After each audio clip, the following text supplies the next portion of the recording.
Okay. So we just tried shooting this and it didn't shoot anything. But anyway, yeah. So we went on a trip in 2019. 2019 in June, I think we took the whole family. Your graduation. After I graduated, we went to the UK and did a 17-day road trip. Yeah. Through the whole UK. So it was a fantastic trip, but we had planned for a long time, wanted to do a motorcycle ride up in the Scottish Highlands. So we looked into motorcycle rentals and we found a great place in Cooper. The reason why we chose them was because of the way they priced. And they priced on... It was by the mile. So they had a fixed price plus mileage, and it came out to cheaper than all the other ones because we weren't going to do that many miles. We were going to go to... Our original plan was to not do that many miles. Kind of drive up into the Highlands, drive around a little bit, and maybe come back. And then we kind of got more ambitious, and we thought maybe we'll go all the way to the Isle of Mull. So that... we only had 2 days. We had 2 days to try and do this ride from Edinburgh. So, and Isle of Mull was already kind of ambitious. And then someone said, no, you need to go to Isle of Skye. Our friends in Edinburgh said, oh, you're here, you got to do the Isle of Skye. So we thought, really? Should we do it? Should we go for it? Yeah. We got 2 days. Yeah, let's do it. So, So anyway, we changed plans, booked a couple of Airbnbs last minute, and it was a fantastic trip. But it was long. It was long, and of course, since we were paying by the mile, it ended up costing us a lot more money. So anyway, here we go. Our trip to the Isle of Skye. Picked up the motorcycles in Cooper. Kind of our route. We went to the first town. We had to make it to... Our first Airbnb was in a little town of Ardnarth. I don't know if you could call it a town. You'll see. Getting the motorcycles we couldn't get them till 9, but it took longer than we expected, so we ended up not really getting out of town until 10:30.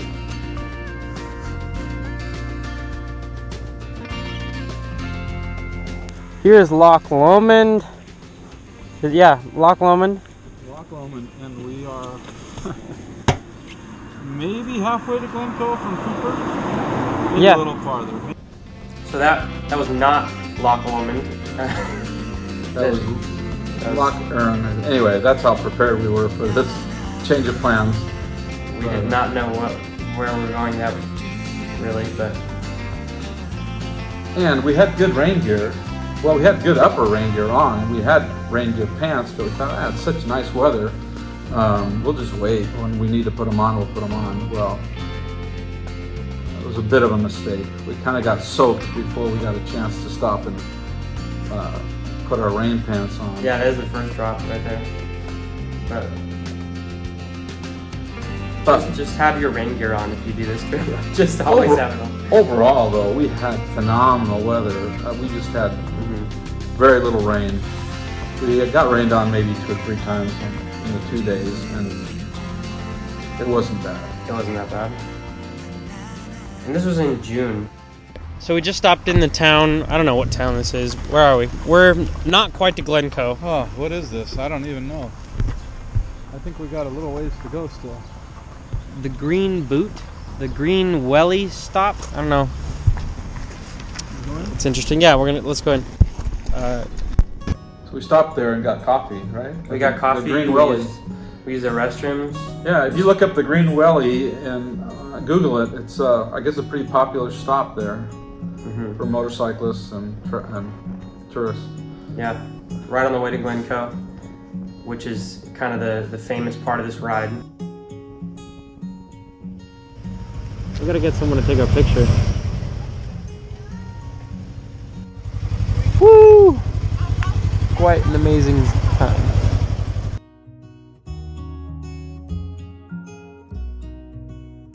Here we are, on our way up to Glencoe. I don't know how much better it can get than this. This is amazing. Just unbelievable scenery. There's our bikes. We're gonna head up that pass up there. See that? And then it's just spectacular. So my GoPro setup, I had forgotten one of my gear bags at home, and I didn't have my chest mount. And so all I was left with was I had one of the straps that comes with the GoPro is a head mount that has a strap that goes around here and then up and over your head. And I just had to make do with that. So I put it on upside down around the chin bar of my helmet and just had the strap that goes over the top of your head go underneath my chin and around to the back. And it worked great the whole trip. And later on, you'll see some shots from the back towards me, for like we put From me, I had it on From him. I had it on my back, and I was driving up ahead, so I could see you. And the way we did that was we just stretched it way over his back, and I had to like push the camera to try and get it from being cockeyed. But It worked great. It worked great.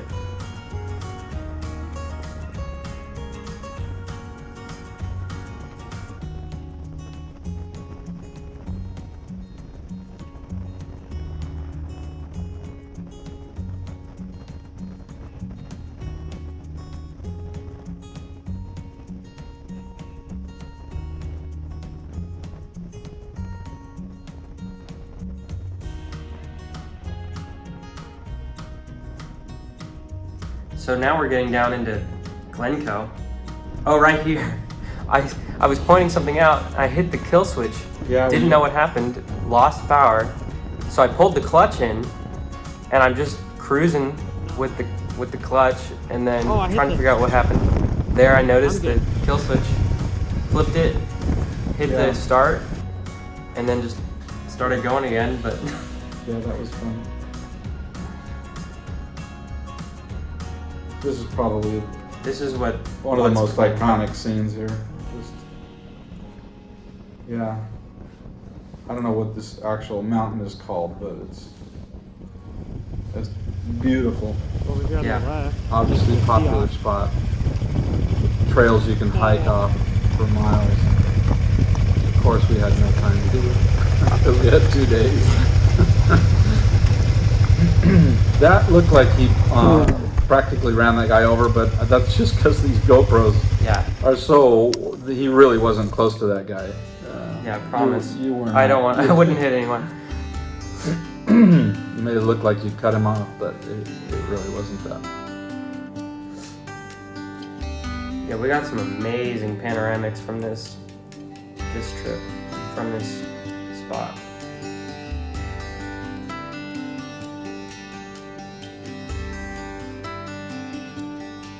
It was our V-STROM, Kawasaki V-STROM bikes. You were riding a 250, I was riding a 650. Man, they were sweet, really nice bikes, comfortable ride. I was 21 at the time of this ride, so if you're under 25, you're only allowed to ride the smaller bikes. Now I'm just pointing out what I thought could possibly be where they filmed a scene from James Bond. Mission Impossible. Oh, no. Wasn't it James Bond, Yeah, James Bond Skyfall was shot in Glencoe, and I thought, oh, that could be where it was shot, but who knows? I don't know. This is the town we're entering. This is Glencoe, the town of Glencoe. I guess the town of Glencoe.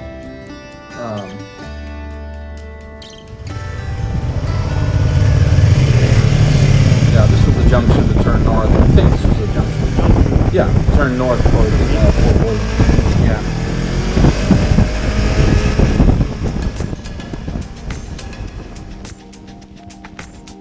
At this point, you've passed so many lochs and lakes that you have no clue what lake you're going past.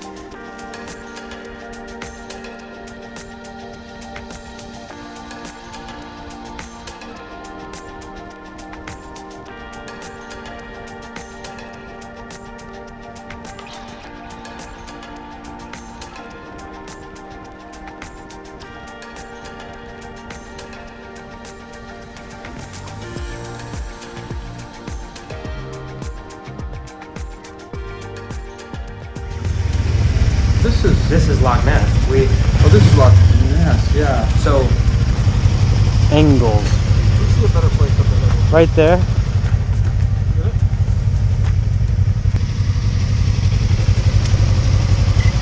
You might find a better. Yeah. there was a roadblock. We ended up having to go up to Loch Ness.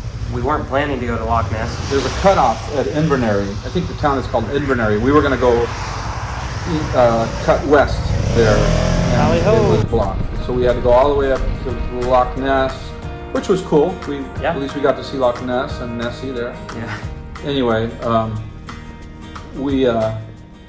it just added another 30 or 40 minutes to our ride, which we can't figure out how, but the ride, it took us all day. I mean, yeah, we had to go up through Invermorrison. I don't know if I'm saying that right, but yeah, we went. Sit in Inverness.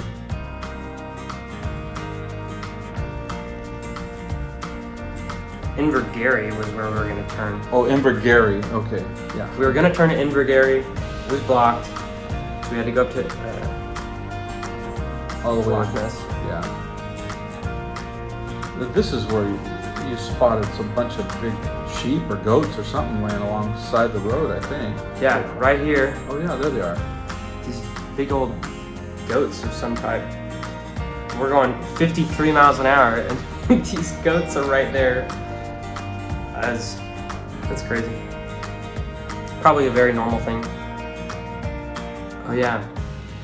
Island Donan. We had no clue we were going to pass Island Donan. Yeah, and we had no time to really stop because we were losing sunlight.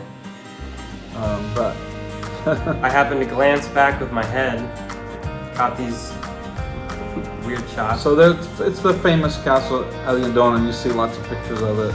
We stopped on the way back and got a better shot of it the next day. But we were really not sure how much farther we had to get to our Airbnb, and it was almost, the sun was just about setting, and it was almost 10 o'clock at night. But fortunately, you have a lot of daylight. Made it. I think my GoPro's gonna die. I just wanted to take a few seconds. I'm gonna end it. Okay, goodbye.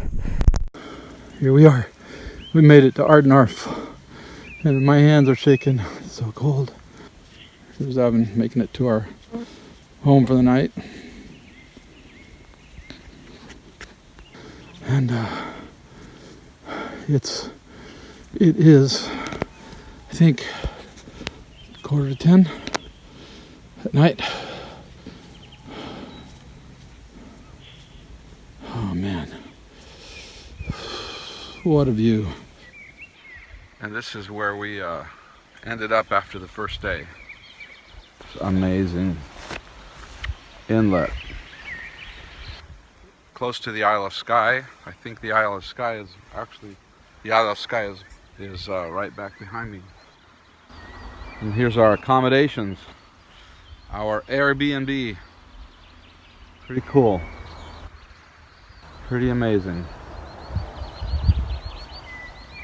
The farmhouse is out behind us.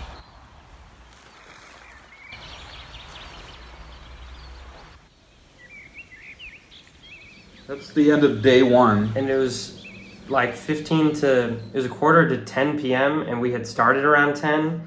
Yeah, I don't know. So it was a 4.5-hour drive on Google Maps, but somehow We can't figure it out. 10 to 12 hours to get there. We didn't stop that much, so I don't know how it took us that long, but none of our stops were more than, I think our longest stops were like 15 minutes.